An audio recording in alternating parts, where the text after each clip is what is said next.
Hello and welcome to Ask Assaad. I'm Michael Gaines and glad you're joining us today as we continue our conversation on bringing insight out and providing you expert analysis and perspectives on markets around the world that impact the energy industry. So glad you are joining us today. We are going to have a great conversation as we talk about a relatively new area that has come to NOV through Gusto MSC, and really dive in deep and talk about what's happening in that space, what it means from an historical standpoint, what it means today, and hopefully a little bit of insight into what's to come in the future. So I think that conversation will be great. So glad you're joining us today for that.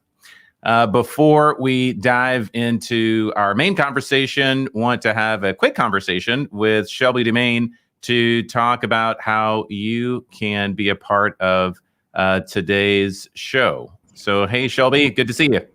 Hey, Michael, it's great to see you as well. I think we have a really awesome conversation coming up. I'm really excited for our viewers to check that out. And if you watching at home would like to get involved with the show, there's a couple of ways you can do that. The easiest way is if you want to comment below, whether you're on Facebook, LinkedIn, or YouTube. You can simply comment in the comment section. I'm there the entire show, checking it out, reading everyone's comments. In fact, let me look at those now really quick. I like to see where everyone's tuning in from. All right, yeah, I see people posting. So if you want to go ahead and let us know where you're watching the show from, you can do so there in the comment section. And then after the show, if you would like to get involved and let us know any questions you have, maybe ideas for a future episode. There's also a couple different ways you can reach us afterwards as well. The first is you can actually email us. It's askassad@nov.com. It's there on the screen now if you'd like to take a note of that email. And then if you would like to give us a call, you can also do that as well. So that's on the screen now. You can leave a voicemail. I like to say you can stay anonymous, or you can let us know maybe where you work, what your name is. It's totally up to you. But that number is country code +1 346 223 4799. We would absolutely love to hear from you. And before I pass it over to Michael, I see you there, Michael, but I'm gonna take a few more seconds of everyone's time. I'm really excited. We have a new website. If you want to go and watch any past episodes, you can do so now at nov.com/live. That's /. So nov.com/live. You can check out all of our past episodes of this show, as well as our other show, NOV Live. And we'd love to see what you think there. And like I said, if you have any questions about past shows, you can email us or give us a call. Great. All right. Yeah, no, that is a great resource. Thanks, Shelby, for letting us know about that.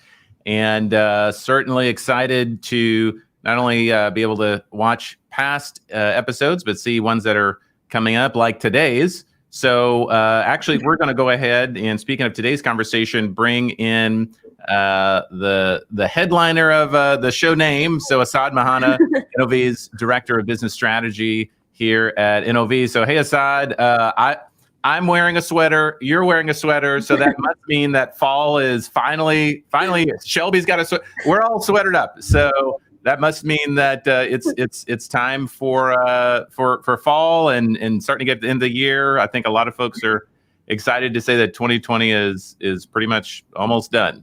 We're almost there, except Michael, for some reason, the room I'm in, somebody must have cranked up the air conditioning. So I have a double layered sweater. Well, maybe you have dreams of being closer to the equator. Who knows? Yes, that's probably true. Michael, last week we talked a little bit about some things to keep an eye on. And I want to really, in this intro here, kind of recap a little bit on that. If you remember, there were 5 things we thought are indicators for 2021. We called next year perhaps a better year than what we had expected it to be in the prior months. And that's for a few reasons. First one is the consolidation wave that we're seeing lately, with some big names joining forces, the latest of which have been Pioneer Energy with Parsley, Started off with Chevron and Noble. Before that, Oxy and Anadarko. We also obviously saw other names get together under the same roof. That was the first indicator of potentially things accelerating. The other one was, if you also recall, we just came out of an earnings season for Q3 2020 results. Those have been painful. No change, not much change there from Q2, but the outlook has slightly improved. We've seen companies reach their cost-cutting ambitions for the year, extending those even beyond those points. Companies are learning how to operate a lot more efficiently.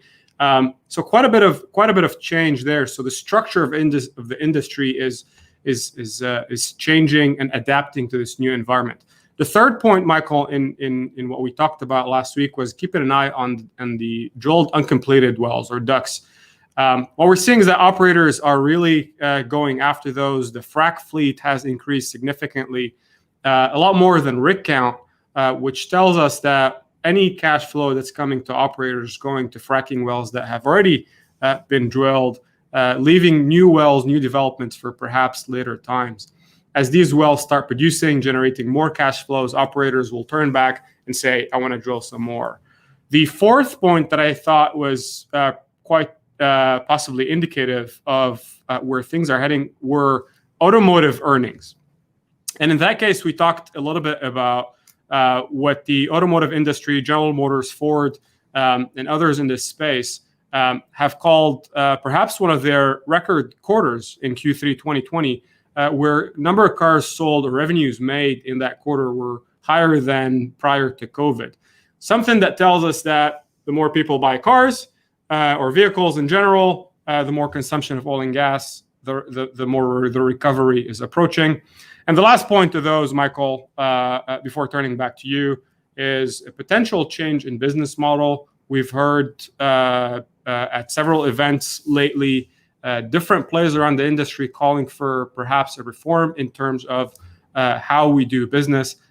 People are trying to be not just creative in how they reduce costs, but also how to write contracts. So a lot to keep an eye on for next year. All right. Yep. No shortage of things to keep focus on. So that I certainly agree with that.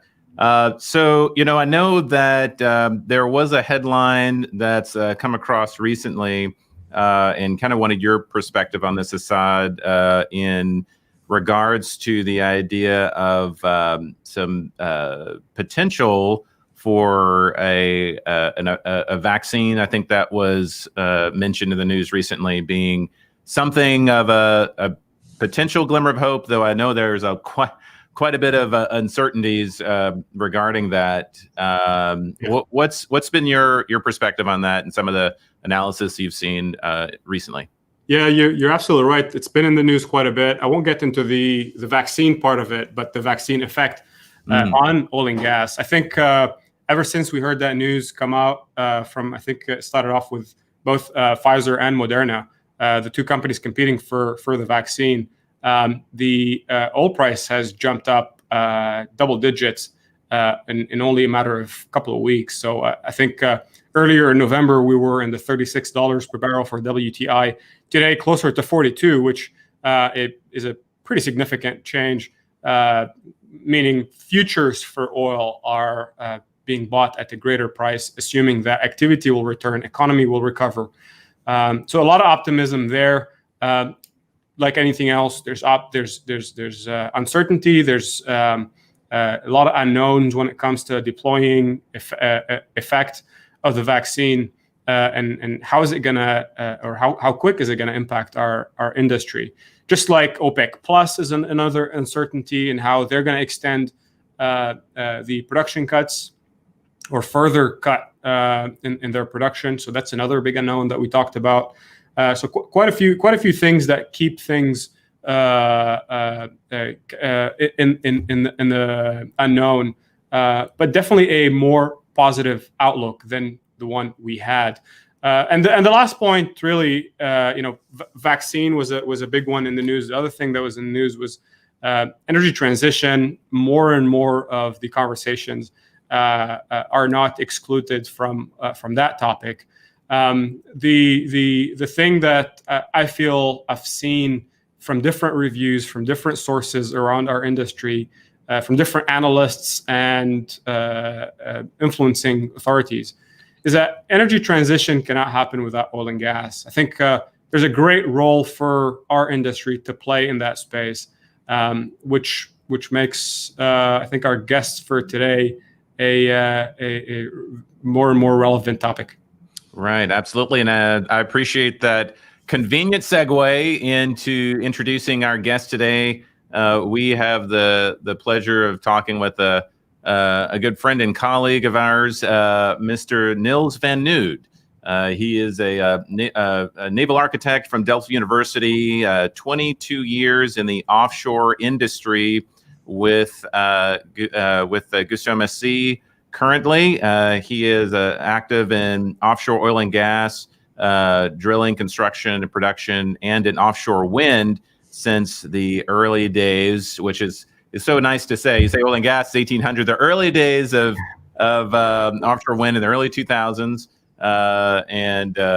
so has led Gusto MSC since 2012 as the VP of Business Development for NOV's Marine and Construction Business Unit. So Nils Van Nood, thank you for joining us. And again, for all of our folks that wish they could be traveling the world, they have to vicariously live through us here. So where are you joining us from today? I'm joining from Delft, actually, close to Schiedam, where our offices are. All right. Well, it is a great place to visit. I've been there a couple times. I know Assaad's been as well. Yeah. I feel that if we visited today, we'd probably still need to be wearing these sweaters of ours, I suspect. Yeah, indeed. We don't have the air conditioning to cool it down. So it's Yeah, and I gotta say, the last time we were there was January 2020, which now feels like it was centuries ago. But definitely a beautiful place over there. It is. So yeah, well, we'll jump right into our conversation with you, Nils. So people know NOV is a worldwide leader in the provision of oil and gas equipment, but could you talk a little bit about the capabilities, especially when we're looking at Gusto MSC in the area of wind energy? What does that look like? Because I know there's certainly a rich history there in providing capabilities and solutions for companies and entities all over. Yeah, sure. Yeah, appreciate it. It's great to be with you guys. Really appreciate it. So in offshore wind, NOV and Gusto MSC are active in installation equipment. So developing and supplying installation equipment from vessel design to jacking systems and heavy lift cranes, for example, and also in providing solutions for floating foundations for floating wind turbines. So those are our main activities in that space. And that's probably what is when we say installation equipment. That's offshore vessels, erecting offshore farms.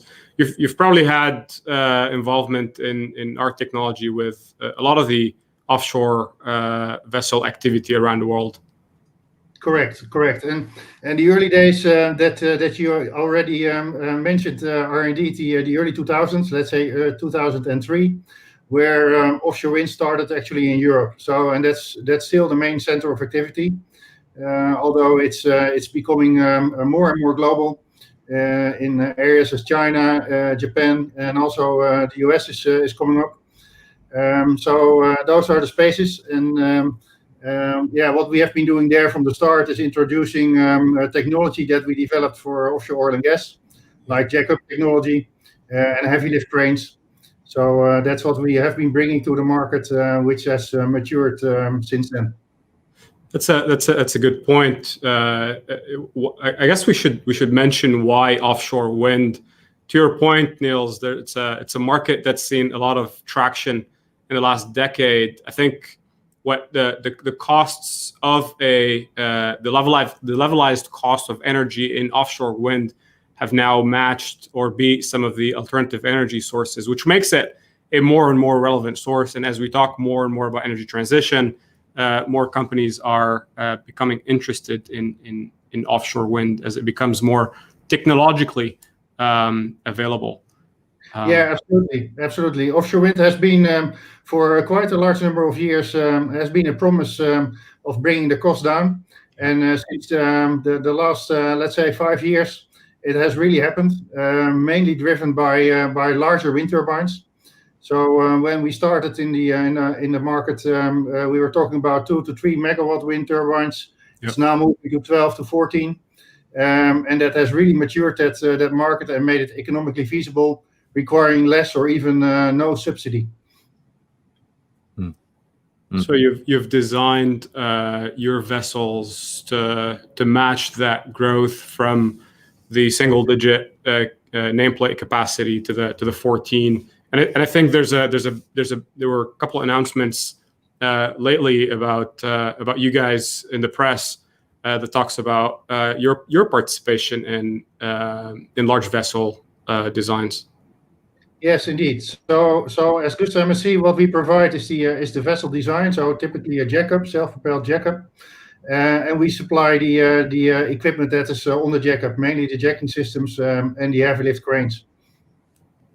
And since quite a few years, we saw the bigger wind turbines coming. So we have developed larger size installation vessels and larger size cranes. Okay. So when we talk about that, I know you've seen your vessels be involved in a lot of the latest developments. One question to ask is, what is it that's unique that Gusto MSC brings to the table? What would happen to the world if Gusto MSC did not exist? Yeah. So what we have brought and what we are bringing to the offshore wind world is, well, if you summarize it, basically it's risk reduction. We bring a lot of experience from oil and gas, but also now from all the many offshore wind projects that we have been involved in. So we know how to design the vessels, and we know how to supply develop and supply the related equipment, yeah. Which means that future owners, but also shipyards, can rely on the technology that we bring, taking out quite a substantial amount of risk out of their projects. So I think that's one of the main offerings, and by that we have enabled also, for example, shipyards that were not experienced in this type of vessels to bid and to actually manufacture these vessels successfully for their clients. Yeah. So your value chain extends to contractors, EPCs, and shipyards that would probably do that work. I bet that frame behind you has a story. Yeah. Like many companies in our business, and especially engineering and equipment firms like ours, have a long history going back to shipping and shipyards. So Gusto actually used to be a shipyard in Schiedam. It was since 1905 a very internationally oriented, entrepreneurial and also innovative shipyard. Yeah. It was a family-owned shipyard, and that innovation and international entrepreneurship is what we still carry. So, and this is a photo of a vessel launch, ship launch that you see. Okay. Okay. Were you involved in that, or is that too old for? No, I don't think I was born at that time. Okay. Okay. Good. Yeah. All right. Yeah. So Nils, when it comes to offshore wind, we talked about the vessels aspect. Yeah. Clearly, with offshore wind, we're also seeing a big wave of interest into floating wind, and you mentioned we have some technology to participate in that space. Could you tell us a little bit what that is? Yeah. So what we have seen in offshore wind up to now is that the vast majority of the wind turbines is bottom fixed. So it's sitting either on a big monopile or on a jacket. But there is an upcoming demand for floating foundations in deeper water, close to cities where there is less or no shallow water. So what we have developed, actually that already started around 2001. We have been developing a floating foundation, which is basically a 3-column semi-submersible. We have, that's what we have developed. That's what we are offering. We have tested it rigorously. Basically we have developed that technology to the same level as we have in the oil and gas space, for example, for drilling semis or production semis. Mm-hmm.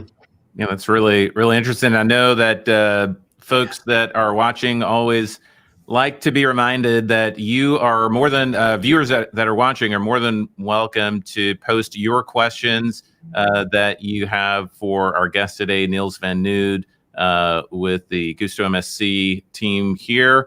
If you have any questions regarding offshore wind or offshore wind installation vessels or anything in that space, feel free to put your question in the comment section, regardless of whether you're watching us on LinkedIn, YouTube, or Facebook, and we'll try to get your question over to Nils or Assaad before the close of today's show. And of course, always, if you'd rather send an email, you can send that to askassad@nov.com, and we can get your question on air in today's show.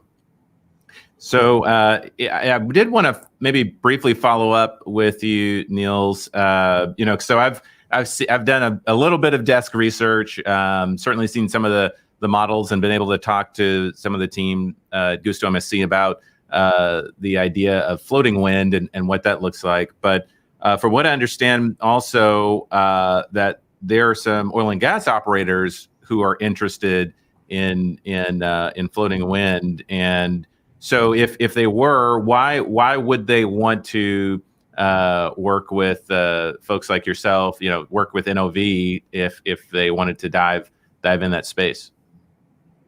Yeah, that's a really great question. First of all, we master the technology that is required for these floating foundations. So we can design and engineer the floating foundations and optimize them for cost and of course provide reliable technology. But besides that, I think what is really an interesting addition is that as the whole NOV group, we bring in more than only the design, but we can supply and will supply all the main key components for mooring connections. If there's ballast systems on board, the ballast systems, for example, the ballast piping, glass fiber ballast piping. So basically everything. In addition to the let's say the steel floater, can be offered as a total optimized package by NOV. So that again takes out risk and also reduces the number of contracts for a potential developer. No, that's great. Yeah, no, and totally makes sense. Again, every time I start thinking about the benefits from a cross collaborative standpoint, ultimately at the end of the day, does it make sense for customers and for those that are looking to partner and work with us? And in my view, yeah, it definitely seems like a big win for customers. So that is good to hear. And I think there's to Niels' point, being a company that has both a foot in oil and gas, designing offshore structures and platforms and rigs, as well as in the offshore wind. I think that environment of high risk where there's very little room for error. Expertise, all oil and gas companies interested in floating would understand and appreciate that knowledge. So the de-risking factor that Nils is talking about, I think, is pretty significant when it comes to bringing value in both fixed and floating spaces, right? Yeah, and I think one of the main differences between offshore wind and oil and gas is the multiplying factor. So it's not only one platform that you have to supply for a farm, right, but it's or maybe even 100, and that's if you start thinking about it, it's really a key and a major difference between offshore wind and oil and gas. It's all about repetition, optimizing the repetition, the logistic chain that comes with it. And if you start imagining a wind farm with floating turbines, these floaters are larger in size than a drilling semi a piece. So if you install, and that's a relatively small wind farm, maybe 25 or 50 floaters, and you want to have them available in maybe 1 or 2 seasons, I mean, that's a massive undertaking, and no errors permitted. Nils, are there any kind of lessons learned that you think come from one side to the other, both ways, or are they kind of unique in their in the challenges? Yeah, there is multiple lessons, and of course, already many lessons have been learned by the offshore wind industry in the past years. It's about safety, it's about offshore operations. But I think also the offshore wind industry has really developed their own solutions for contracting, where also lessons have been learned from dredging and civil industry. Safety remains, of course, in all industries very important. On the manufacturing side, there has been experience from oil and gas, obviously, but then again, the repetition that comes to this market also required its own development. So it's really has become a very nice melting pot, and I think the offshore wind space has matured so much that sometimes even oil and gas can learn from offshore wind. So maybe a quick follow-up for you, Nils. When we're looking at the offshore wind space, I think if you're really taking a high-level view of it, of course you had the initial growing pains of kind of starting, of trying to figure out, okay, what are the guardrails in terms of whether it's standards or how much of the marine side of us do we take versus maybe some of the concepts from oil and gas, and so kind of putting that together. But as you start to look at the almost exponential curve in terms of growth and adoption, what are some of the challenges that you feel as an industry, as a space, that the offshore wind community are looking to face, and how do you view those?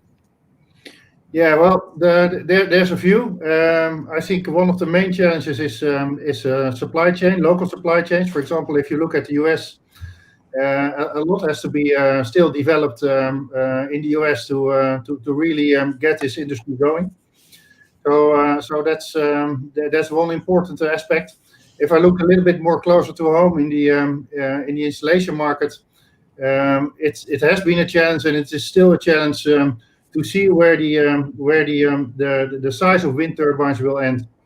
The very early installation equipment had been designed with a future forward-looking expectation of wind turbine size, and the wind turbines have been growing much faster, obsoleting these installation vessels faster than expected.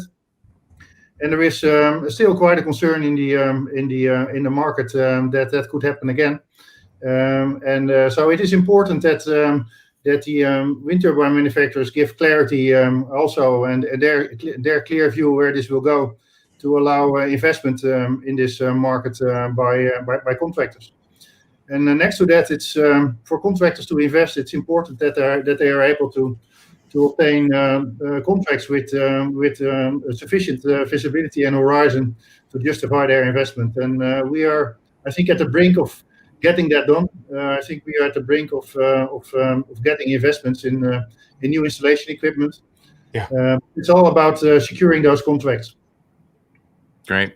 All right. Well, I see Shelby. So usually you come bearing great questions. So what do you have for Nils today? Absolutely. Well, you just mentioned investments and costs, so I have the perfect question. This came from Juan on LinkedIn, and he's wondering if you can talk a little bit more about the costs and maybe what costs are associated with that, like interconnections or installation. He wants to know, is it worth it? Yeah. I might even preface that by asking also if you can talk about, for those that are coming from an oil and gas space, maybe a mentality. What are some of the similarities and differences in addition to Juan's question? Yeah. Okay. I will try to answer it in a bit more generic way than with a lot of numbers. So looking at offshore wind, it is already a competitive market. So the energy, the cost of the wind turbines and the energy that will be harvested make economical sense. Obviously, what is needed for wind turbine energy to be brought to shore is indeed transformer stations and cables and shore connections. So those costs typically in Europe are taken by the energy companies, by the utilities, supported by the government still.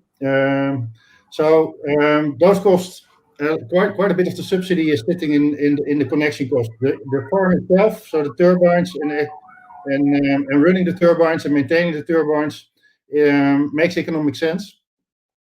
And obviously, the wind doesn't always blow. So a part of a successful application of wind energy is to have the right energy mix of wind, solar, maybe gas power, to make sure that there is stability on the grid. I would probably echo Niels's point here, and also mention in terms of costs, there's a cost of capital that's associated with the project, not just the capex to buy equipment and the opex. I think the cost of capital in wind has dropped compared to what it is in oil and gas, just because of the environment around ESG and lower carbon emissions. And I think that also drives the equation, whether it's profitable or not. Do you agree, Nils? Yeah, very much so. Yeah. For sure. Yeah. I wanted to touch on a previous point you brought up. I know we didn't spend too much time on the US market, but how big on your map is that in terms of efforts of growth? I know it's a pretty virgin market for offshore wind. Where companies are trying to figure things out where to. I know that some projects are approved in FID, but maybe give us an idea of where does that stand on your most important to-do list. Yeah, well, very high, and it has been high on that list. Even when the market was not yet fully visible, we saw that market coming. We believe, and at that time also believed that we had a lot to offer with our experience, and again the risk reduction, also supporting local shipyards to manufacture and to develop these vessels. Because in the US we have the Jones Act, which requires the installation vessels, if they transport turbine components from port to the farm, to be US built, US owned, US operated. So we saw an opportunity there, and showing that I expect that we will be harvesting our efforts of the past 3 to 4 years in the short period to come. I'm quite convinced that there will be US installation vessels coming to the market. And that's probably something that Gusto MSC can perfectly handle, and a perfect space for growth for you guys, which is great news. Yeah, for sure. And maybe what's interesting to add there is that the US is a different market than Europe, and we see that also in other areas. And obviously there's most experience in Europe, but we have to recognize that, for example, the ports and access to the supply chain is very different in the US than in Europe. So where Europe, the installation vessels pick up the turbine and turbine components and sail to the farm and install, we may see in the US different solutions next to that, with the installation vessel staying in the farm and feeder barges or other solutions bringing the components to the farm. I believe we will see both solutions. So the European one and a feeder solution. And for example, in Japan, there's other challenges than in Europe. For example, with earthquakes. Well, we have and are developing our solutions for that as well, so that we master those. So we have to adopt our technology to every area in the world actually where offshore wind is being developed. Maybe I have just one last one for you, Nils, and Assaad knows that I'm a unabashed fan of business models, or in this case, learning about different business models. So do you, I guess maybe kind of a two-parter for you, do you find that from a business model standpoint, the offshore wind community is somewhat similar in terms of the way it operates than what you find in a oil and gas space? And if not, or so either way, do you find that there are lessons learned that each community can maybe learn from each other? Well, there is some differences in offshore wind, and one of those, for example, is that which many oil and gas people have to get used to, is that the OEMs of the wind turbines dictate quite a lot of how the market is developing and running with regard to installation vessels, with regard to contracting and maintenance and what have you. So they are a really important player, which we obviously see less in the oil and gas space. So that's one of the differences. As regards to business model, well, there's quite many similarities as well. If you look at offshore wind, there's some developers like to do multi contracts, so split the project up in many contracts and manage it themselves. Others like to do a small number of contracts, maybe the total foundation, and the top side being the wind turbine, maybe then the shore cables. So yeah, there's these type of business models and contracting models, but that you can also find in oil and gas. Always such an interesting topic, for sure. Yeah, it is. Yeah. I see one comment in the chat box. Michael Schultz saying we cannot ignore renewable, but we must embrace it. I think I agree with the fact that renewable will play a greater part of the world energy demand in the future, and for sure it presents many opportunities. But definitely a great to hear that what you guys are doing, Nils, at Gusto MSC is contributing in that transformation, and great efforts, and we'll look forward to seeing what's next.